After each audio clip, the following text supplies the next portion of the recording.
আসসালামু আলাইকুম। আমি আজকে আপনাদেরকে একটি গোল গলার মিসকে কীভাবে খুব সহজে কাটিং করা যায় তার A to Z বিস্তারিত আলোচনা করব। ভিডিওটি শুরু থেকে শেষ পর্যন্ত দেখতে থাকুন, তাহলে নতুনরা খুব সহজেই এটি তৈরি করতে পারবেন। এটি তৈরি করতে আপনাদের আর কখনো সমস্যা হবে না। এখানে কাপড়টিকে আমি 4 ভাঁজ করে নিয়েছি। তো এখানে মোট 3.5 গজ পরিমাণ কাপড় আছে। তো আপনারা এভাবে করে 4 ভাঁজ করে নেবেন। তো মিসকিটি দেখেন এদিকে এই যে উপরে 2টা ভাঁজ এবং নিচে 2টা ভাঁজ, এরকম করে ভাঁজ করে বদ্ধ অংশটা উপরের দিকে নিয়ে নেবেন। তো আমার বদ্ধ অংশটা অল টাইম নিচের দিকে থাকবে এবং খোলা অংশটা অপোজিটে থাকবে। তো এখানে মিসকিটির অ্যাকচুয়াল লম্বা হবে 49 ইঞ্চি, আর 2 ইঞ্চি এক্সট্রা নেব সেলাইয়ের জন্য। নিচ থেকে 1.5 ইঞ্চি ভাঁজ যাবে আর উপরের দিকে 1/2 ইঞ্চি সেলাইয়ের শোল্ডারে যাবে।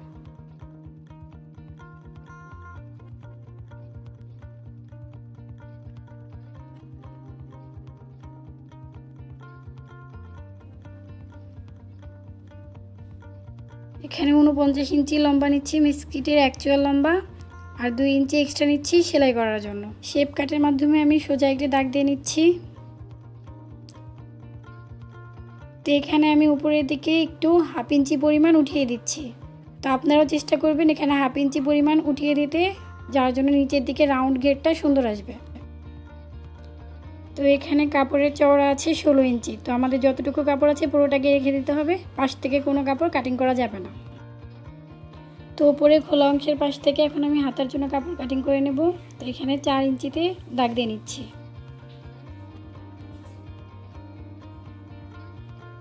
আবার এইদিকে লম্বালম্বি 7.5 ইঞ্চিতে দাগ দিয়ে নিচ্ছি।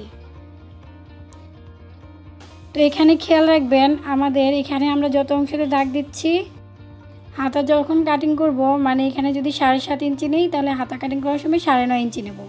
আর যদি হাতাটি 6 ইঞ্চি হয় তাহলে 8 ইঞ্চি নিতে হবে। তার মানে হচ্ছে হাতা কাটিং করার সময় 2 ইঞ্চি বাড়িয়ে নিতে হবে।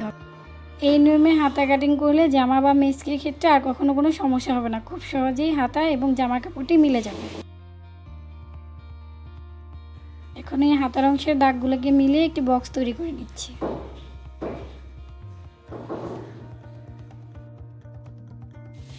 নিচের অংশ 4 ইঞ্চিতে দাগ দিয়ে মিলিয়ে নিতে হবে।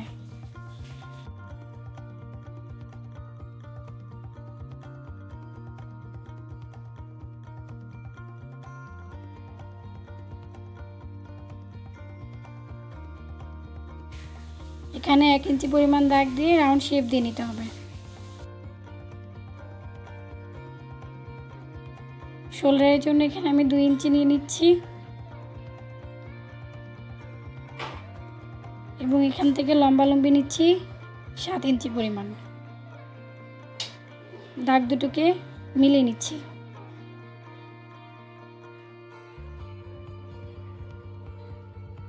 এই পাশেও আমি 7 ইঞ্চিতে দাগ দিয়ে নিচ্ছি। এটাকেও আমি স্কেলের সাহায্যে যোগ করে নিচ্ছি।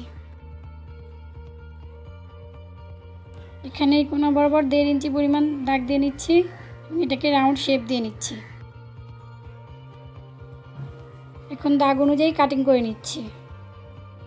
তো এখানে কাটিং করার পর উপর থেকে যে কাপড়ের অংশটুকু বের হবে সেখান থেকে কিন্তু আমরা গলার বেল্টের কাপড় বের করে নেব।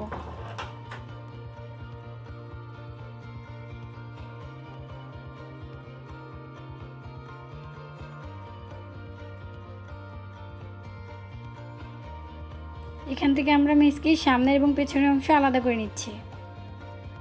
তো এই সামনের অংশ থেকে এখন আমাদের তালপাটের অংশ কাটিং করতে হবে।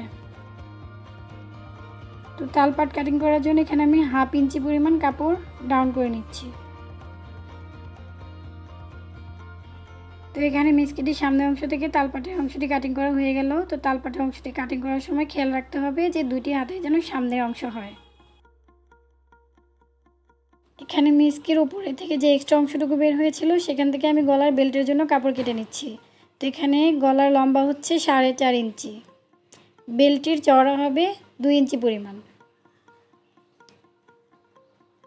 তো নিচের দিকে আমাদের 2 ইঞ্চি পরিমাণে আছে, আপনারা একটু দেখুন, এই যে খেয়াল করুন 2 ইঞ্চি পরিমাণ আছে। তো উপরের দিকে আমি নিচ্ছি 3 ইঞ্চি। এখন এটাকে বক্স শেপ দিয়ে নিচ্ছি।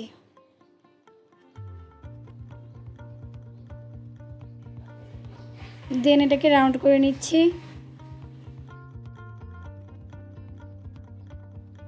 এখন এই রাউন্ড শেপের চারপাশে 2 ইঞ্চি পরিমাণ দাগ দিয়ে নিচ্ছি।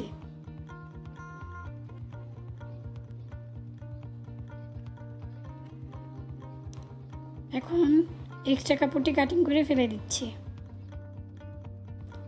তো এখান থেকে 2টি গলার পট্টি বের হবে আর 2টি গলার পট্টি এক পাশে দিতে হবে। এখন এই এক্সট্রা অংশ থেকে আমি আরও 2টা বেল্টের কাপড় কাটিং করে নিচ্ছি।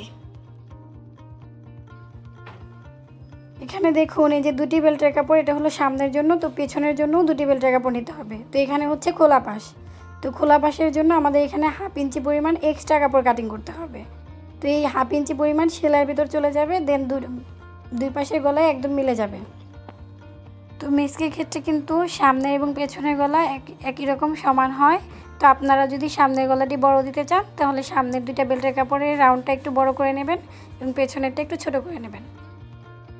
তো এখান থেকে কিন্তু মোট 4টি বেল্টের কাপড় বের হলো। এই যে দেখুন, এই যে উপরে 2টি আর এই যে নিচের দিকে 2টি। এখানে খেয়াল করুন আমি ভাঁজ পাশটা কিন্তু নিচের দিকে রেখেছি, আপনারাও ভাঁজ পাশটা কিন্তু নিচের দিকে রাখবেন।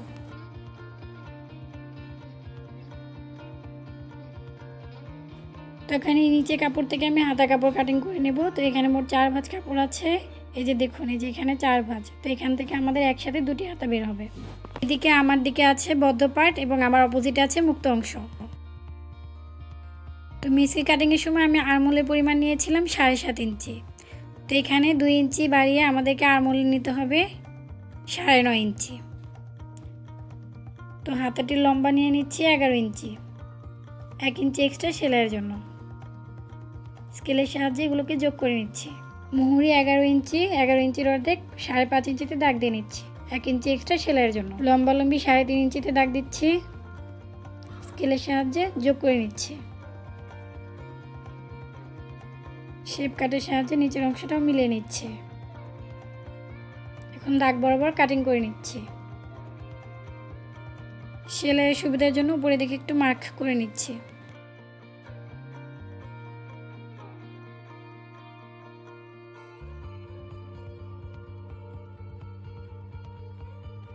তো এখানে দাগ অনুযায়ী উপরের দিকেও মার্ক করে নিচ্ছি। তো এখন হাতাটির আমি ভাঁজটি খুলে নিচ্ছি। তো এখান থেকে আমাদের তালপাটের অংশটি কাটিং করার সময় আপনাদের অবশ্যই খেয়াল রাখতে হবে 2টি কাপড়ই যেন উল্টানো থাকে এবং 2টি কাপড়ের মাঝে যেন সিধা পাশ থাকে। তো দেখুন আমার এই যে ভেতরের দিকে হচ্ছে সিধা পাশ এবং 2টি কাপড়ের উপরে এবং নিচের দিকে হচ্ছে উল্টা পাশ। তো আমি এখানে 1/2 ইঞ্চি পরিমাণ কাপড় কেটে নিচ্ছি। ভিডিওটি যদি আপনাদের ভালো লাগে তাহলে চ্যানেলটিকে সাবস্ক্রাইব করবেন, লাইক কমেন্ট করে বন্ধুদের মাঝে অনেক শেয়ার করবেন, যাতে করে তারাও কিছুটা হলেও শিখতে পারে। ভিডিওটি দেখার জন্য আপনাদেরকে অসংখ্য ধন্যবাদ।